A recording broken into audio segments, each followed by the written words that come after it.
Hej! Dziś szybki tutorial aniołkowy. Asiasiowo.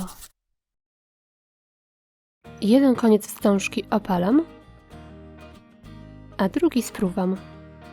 Do wykonania mojego aniołka użyłam wstążki o szerokości 50 mm i długości około 20 cm.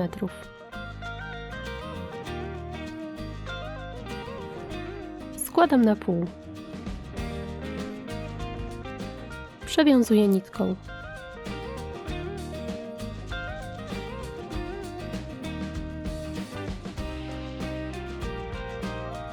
Kilka milimetrów niżej obwiązuję wstążkę nitką.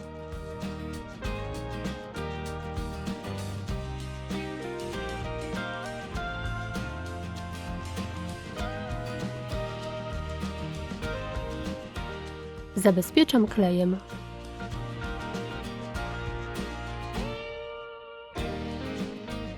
Odcinam dół. Na nitkę nakładam koralik.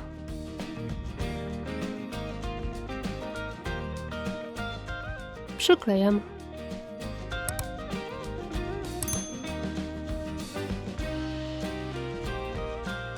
Ze wstążki o szerokości 25 mm ucinam dwa kawałki po około 3 cm.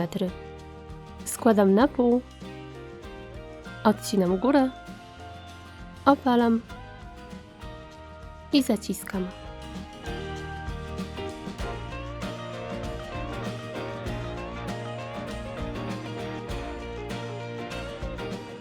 Boki składam do środka.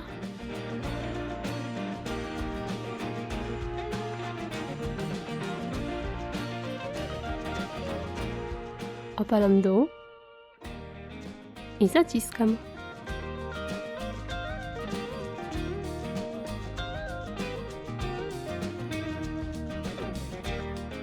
Przyklejam skrzydełka.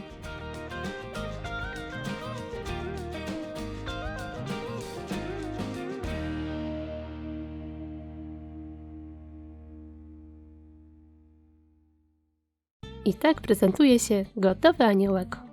Jego wielkość możecie zmieniać używając innych rozmiarów wstążki i koralików. Dziś w kąciku inspiracji chciałabym polecić Wam kanał Klaudii, która wykonuje m.in. piękne rzeczy z papierowej wikliny.